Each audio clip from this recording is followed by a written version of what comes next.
नमस्कार प्यारे बच्चों, मैं पीके विश्वकर्मा आप सभी का स्वागत करता हूं। चलिए आज हम लोग कक्षा 12 के गणित के बारे में अध्ययन करेंगे, जो कि आव्यूह है। यह अध्याय 3 प्रश्नावली 3.1 का एनसीईआरटी किताब से है।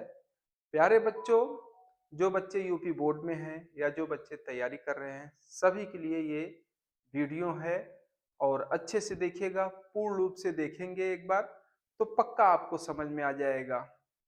और फिर जब एक बार समझ में आ जाएगा तो फिर इसको भगाकर आप लोग देख सकते हैं। तो चलिए शुरू करते हैं। आज हम लोग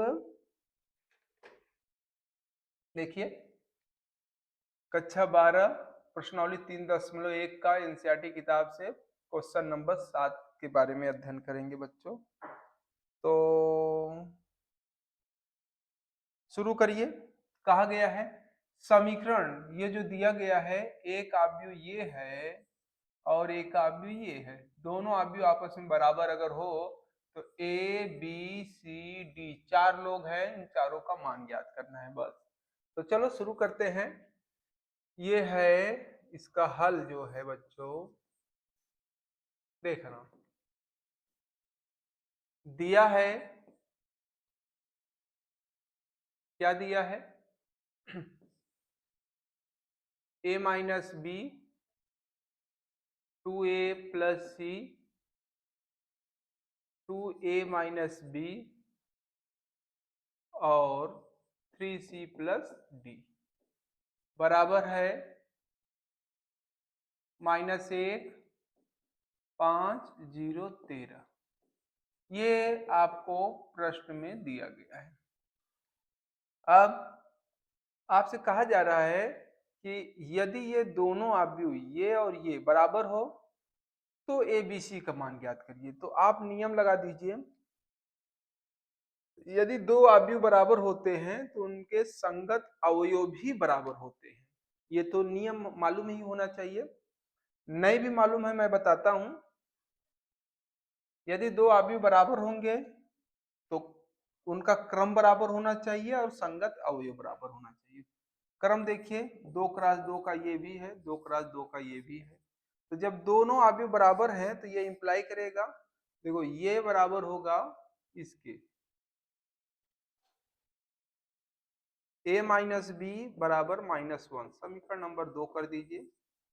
ये बराबर होगा इसके 2a और प्लस सी बराबर होगा 5 के, समीकरण नंबर 3। देख रहे हैं ना, गोला मार मार के बता दे रहे हैं ताकि आपको समझ में आ जाए। ये बराबर होगा इसके 2a माइनस बी बराबर हो जाएगा 0 के, समीकरण नंबर इसको 4 बोल दीजिए। और ये बराबर होगा, समझ में आ रहा होगा बच्चों, ये इतना गोला मार मार के बराबर कर दे रहे हैं क्योंकि दोनों आव्यूह बराबर हैं। जब आव्यूह बराबर होंगे तो संगत अवयव बराबर होंगे, इसलिए मैंने तीर का निशान लगा लगा कर बता दिया, विधिवत से आप लोगों को समझ में आ जाए।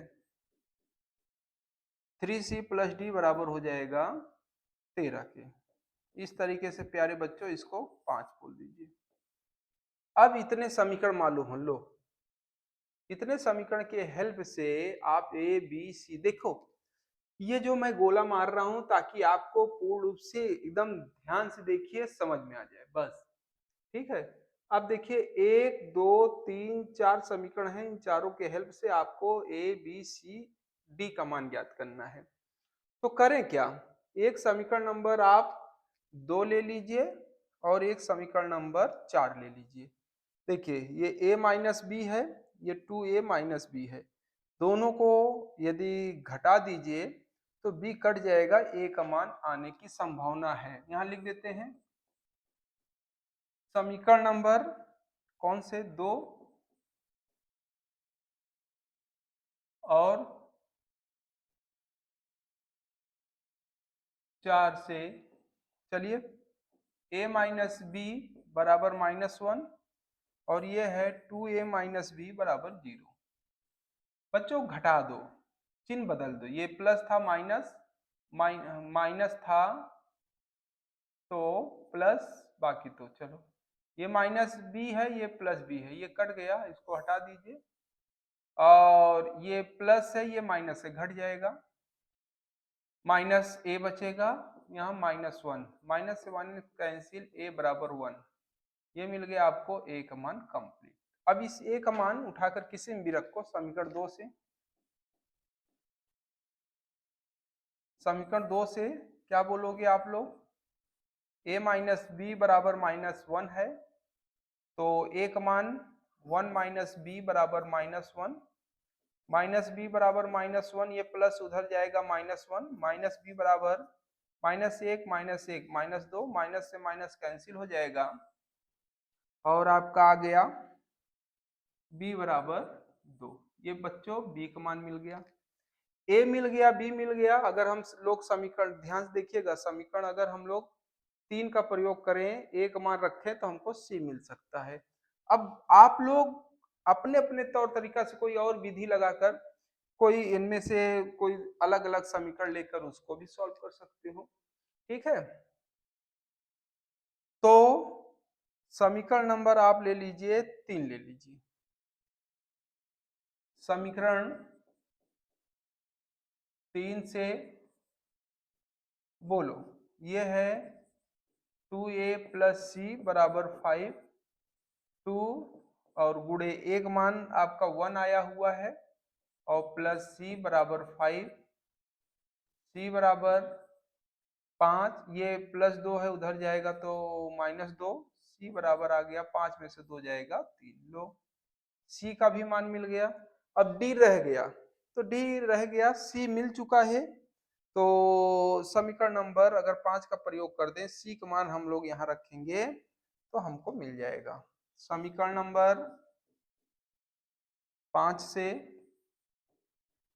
देखना, 3 सी प्लस डी बराबर 13, 3 गुणे सी का मान आपको मिला है 3 प्लस डी बराबर 13, कितना आ गया 3 त्रिका 9, यानी कि डी बराबर आ गया 13 माइनस 9, डी बराबर 13 में से 9 घटा दो, आ गया 4। लो ये डी का मान आ गया। अब एक काम करो, जब उत्तर देना है तो सबको बटोर कर एक जगह लिख दीजिए। अतः आपको मिल गया ए का मान 1 यहां से, बी बराबर 2 यहां से, सी बराबर 3 यहां से और डी बराबर 4 यहां से। तो इस तरीके से आपको ये उत्तर प्राप्त हो गया। ठीक है प्यारे बच्चों, इस तरीके से ये आपका ये सवाल था 7वां। आशा करता हूं आपको समझ में आया होगा। एक बार फिर से देख लीजिए। देखिए, आपसे कहा गया था कि ये जो समीकरण है, इस समीकरण की हेल्प से आप ए बी सी डी का मान ज्ञात कीजिए। नियम में मैंने क्या किया, मैंने कहा दो आव्यूह हैं जो कि दोनों बराबर हैं, तो बराबर आव्यूह जब होते हैं तो नियम क्या है, दो आव्यूह बराबर तभी होते हैं जब उनका क्रम बराबर होना चाहिए और अगर ऐसा है तो संगत अवयव बराबर होना चाहिए। वही मैंने किया। प्रश्न ने कहा था कि दोनों आव्यूह बराबर हैं, संगत अवयव की मैंने तुलना कर दिया। ठीक है, इस तरीके से आपका जैसे ही तुलना किए समीकरण प्राप्त हो गया। जब समीकरण मिल गया तो उन्हीं समीकरण के हेल्प से मैंने ए बी सी डी का मान ज्ञात कर लिया। इस तरीके से आपका ये सवाल नंबर 7 समाप्त होता है बच्चों। बहुत अच्छे तरीके से ध्यान पूर्वक यदि आप देखेंगे तो आपको विधि भी पता चल जाएगा और सवाल भी खूब अच्छे से लगा लेंगे। और जब एक बार बेहतरीन से आ जाएगा, फिर आप इसको भगा कर चाहे जैसे भी हो उस तरीके से आप वीडियो देखिएगा, लेकिन समझने के लिए एक बार विधिवत आपको देखना पड़ेगा। ठीक है प्यारे बच्चों, टॉपिक को यहीं रोकते हैं। तो बस आज के लिए इतना ही। आप लोग खुश रहिए, मस्त रहिए, अपना ख्याल रखिएगा। फिर मिलेंगे अगले दिन।